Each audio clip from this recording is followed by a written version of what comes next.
that you think the Friends of Syria conference on Friday was a success. But the shelling continues. I don't think we have any evidence that humanitarian aid is going in as the conference demanded. So on what level exactly was the conference a success? Well, Wyatt, you know, perhaps I take a longer view than some, and looking at the way that, again, the Arab League has led, which has been one of the most remarkable developments of the last year, that they would take positions against fellow Arab nations on behalf of the aspirations that we all hold for the Arab Spring.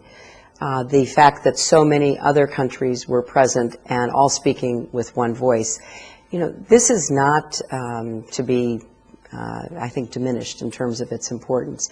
That doesn't mean that we aren't deeply distressed by what has continued. But the world is united. I take your point. Well, what does that do? What does that do? Well, I think it does several things. You know, sometimes overturning brutal regimes takes time and costs lives. I wish it weren't so. I really, really do. I wish that those around Assad would realize that, you know, it may not be tomorrow, may not be next week, but they're done. I wish the military that serves that regime would quit staining their own honor and stand up for the rights of the Syrian people. I wish the business people who are still sitting on the fence would realize that they're going to be so tightly sanctioned that it's going to be a big price for them to pay, and so on, because it's not just one man, it is a regime. And we think that we're putting a lot of pressure on that regime, and that there will be a breaking point. And we think that the regime itself is dishonoring who they are and what they stand for. They don't represent the Syrian people anymore.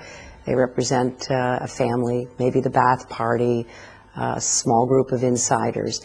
And so we are pushing this day by day, but they also have very strong friends. You look at Russia, China, and Iran, who are in there determined to keep Assad because he does their bidding. He buys their arms. He sells them oil.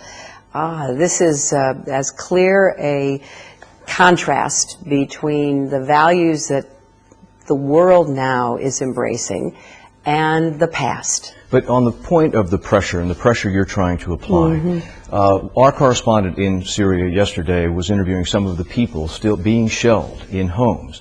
And there was a poignant moment in this interview where this man says, who is under the shelling, says, "Where are you, friends of Syria?" He specifically mentions the conference. He says, Baba Amro, that's the suburb of Homs, is being shelled as if you did not exist. That meaning the Friends of Syria conference. Does he have a point? Of course he has a point. And, I am deeply, deeply distressed for the people that he represents who are trapped under this artillery bombardment.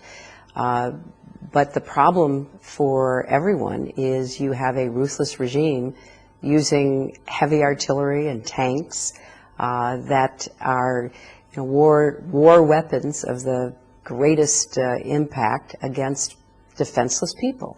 So there will be, and I've said this before, there will be those who are going to find ways to arm the Syrians who are under attack. But even if they are given automatic weapons against tanks, against heavy artillery, the slaughter will go on. And what I'm wondering is, what about the people in Damascus? What about the people in Aleppo? Don't they know that their fellow Syrian men, women, and children are being slaughtered by their government? What are they going to do about it? When are they going to start pulling the props out from under this illegitimate regime? You're sending a message to them. Yes, I am.